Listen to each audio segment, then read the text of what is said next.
اعوذ باللہ من الشیطان اللعین الرجیم بسم اللہ الرحمن الرحیم اللہم صلی علی محمد وآل محمد وعجل فرجہم۔ السلام علیکم دوستو، جانوروں میں ایک خطرناک مرض ہو جاتا ہے، ایک خطرناک کیفیت پیدا ہو جاتی ہے اکثر پیدائش کے فوراً بعد یا پیدائش سے پہلے، اور یہ جو مسئلہ ہم بیان کرنے جا رہے ہیں یہ پیدائش سے پہلے زیادہ ہوتا ہے، تقریباً 99%۔ تو اس کو کہتے ہیں بچہ دانی کا گھوم جانا یا یوٹرس کا گھوم جانا،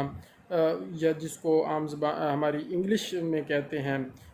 ٹارشن آف دا یوٹرس۔ یہ کیفیت بھینسوں میں زیادہ ہوتی ہے اور گائیوں میں بھی ہوتی ہے، لیکن زیادہ پرسنٹیج بھینسوں میں اس کیفیت کی دیکھنے میں آتی ہے۔ تو وہ جانور جو پریگننسی کے آخری ٹرائیمیسٹر میں ہوتے ہیں،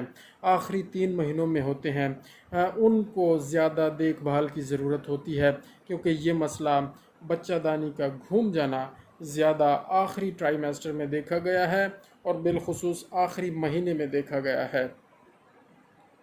تو اس کی کیا علامات ہیں؟ اس کی علامت یہ ہے کہ جس جانور کے اندر بچہ دانی گھوم جاتی ہے وہ بار بار پیشاب کرتا ہے، لیکن رک رک کر کرتا ہے، نمبر 1۔ اور نمبر 2، جس میں یہ ٹارشن ہو جاتی ہے اس میں بچے کی پیدائش کی علامات بہت زیادہ واضح طور پر شور نہیں ہوتی۔ مثلاً اس جانور کی رطوبت ویجائنا سے کم نکلے گی، نمبر 1، اور جو لیبر پین ہوتی ہے جانور کو وہ کم ہوگی، لیکن ٹارشن کی وجہ سے جو پین ہے وہ زیادہ ہوگی، اور جانور جو ہے بار بار اٹھے گا اور بار بار بیٹھے گا اور ایسا لگے گا جیسے اس کے پیٹ میں درد ہے، لیکن آپ کے ذہن میں آ جانا چاہیے کہ یہ پریگننٹ اینیمل ہے اور پیشاب بھی تھوڑا تھوڑا بار بار کر رہا ہے، رک رک کے کر رہا ہے، جانور اٹھ رہا ہے، بیٹھ رہا ہے، ہو سکتا ہے کہ یہ ٹارشن کا مسئلہ نہ ہو۔ تو فوری طور پر ویٹنری ڈاکٹر سے رجوع کریں، وہ آ کر ریکٹل پیلپیشن کے ذریعے یا ویجائنل پیلپیشن کے ذریعے چیک کر لیں گے اور بتا دیں گے کہ یہ ٹارشن کا ایشو ہے یا نہیں ہے۔ دوستو، ہوتا یہ ہے کہ جو یوٹرس یعنی بچہ دانی کا جو بل کھا جانا ہے یا اس کو ٹارشن جس کو کہتے ہیں، یہ ہو سکتا ہے کہ ایک بل کھا جائے، یوٹرس ایک بل کھائے تو اس کو 90 ڈگری کی ٹارشن کہیں گے، اور اگر یہ دوسرا بل بھی کھا جائے، گھوم جائے، یوٹرس ایک دفعہ ایک طرف گھوم جائے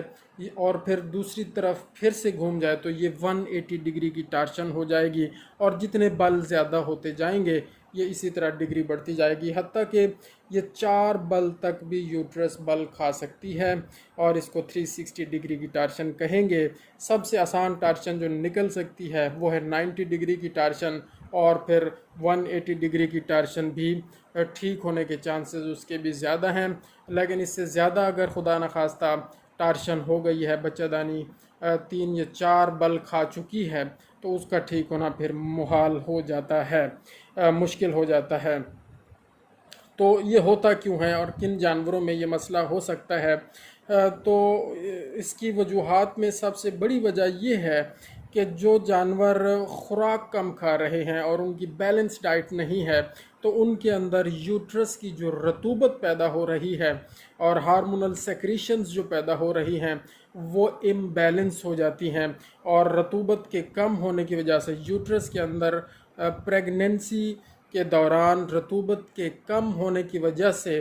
یوٹرس تھوڑا سا ایک تو سکڑ جاتی ہے اور دوسرا بل بھی کھا جاتی ہے، نمبر 1۔ اور نمبر 2، اس کی دوسری وجہ یہ ہے کہ جو جانور نہر پر نہلانے لے جاتے ہیں اکثر فارمر حضرات، اور پریگننٹ بھینسوں کو خاص طور پر لے جاتے ہیں، بھینسیں ویسے بھی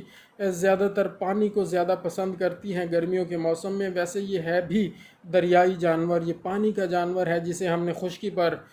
باندھا ہوا ہے اور اسے ڈومیسٹک بنایا ہوا ہے، اسے تالاب میں ہی زیادہ مزہ آتا ہے، جوہڑ میں، تالاب میں، دریا میں تو بھینسوں کو زیادہ مزہ آتا ہے، تو نہروں میں پریگننٹ اینیمل کو نہیں لے جانا چاہیے، وہاں پر خطرہ ہوتا ہے کہ جانور تھوڑا سا کہیں نہ کہیں پھسل نہ جائے، اور کہیں اگر خدا نخواستہ وہ پھسل جائے، پھسلنے کی کیفیت میں ہی بچہ دانی اندر بل کھا جاتی ہے، گھوم جاتی ہے اور ٹارشن کا مسئلہ ہو جاتا ہے۔ گائیوں میں یہ کم دیکھنے میں آیا، لیکن ہو بھی جاتا ہے گائیوں میں یہ مسئلہ۔ نمبر ایک وجہ تو یہ ہے کہ دوسری وجہ یہ ہے، پہلی وجہ رطوبت کا کم ہو جانا یوٹرس میں، دوسری وجہ پھسل جانا، نہروں میں پھسل جانا یا کہیں بھی کیچڑ والی جگہ پہ جانور کا پھسل جانا، اور اس کی تیسری وجہ یہ ہو سکتی ہے کہ جانور ایجڈ ہو چکا ہے، بڑی عمر کا ہو چکا ہے اور پھر بھی پریگننٹ ہوا ہے، ہو سکتا ہے یہ اس کی آخری پریگننسی ہو، تو اس دوران بھی رحم تھوڑا سا کمزور ہو جاتا ہے، یوٹرس میں کمزوری آ جاتی ہے۔ تو یوٹرس کی کمزوری ایجڈ ہونے کی وجہ سے بھی ہو سکتی ہے یا کسی بھی منرل ڈیفیشنسی کی وجہ سے بھی ہو سکتی ہے، مثلا کیلشیم ڈیفیشنسی کی وجہ سے یہ ہو سکتا ہے۔ تو اگر کسی بھی وجہ سے رحم کمزور ہے تو یہ مسئلہ ٹارشن کا ہو جائے گا۔ تو یہاں پر بیلنس ڈائٹ کی پھر ہم بات کریں گے، بیلنس ڈائٹ جانوروں کو دیتے رہنا چاہیے، پریگننٹ اینیمل کو خاص طور پر، اور وہ جو ایجڈ ہے اس کو اور زیادہ ضرورت ہے بیلنس ڈائٹ کی اور ایکسٹرا کیئر کی اور سپلیمنٹ کی۔ اور اس کے علاوہ وہ جانور جن کا پیٹ تھوڑا سا نارمل سے زیادہ بڑا ہوتا ہے، سائز بڑا ہوتا ہے، جن کے پیٹ کا پھیلا ہوا پیٹ ہوتا ہے، تو وہاں پر بھی بچہ دانی کو زیادہ موو کرنے کا ٹائم، وہ جگہ مل جاتی ہے اور وہ بل کھا سکتی ہے۔ تو دوستو یہ وجوہات ہیں، بتانے کا مقصد یہ ہے کہ آپ نے اگر گائیاں اور بھینسیں رکھی ہیں یا رکھنا چاہتے ہیں تو یہ چھوٹے چھوٹے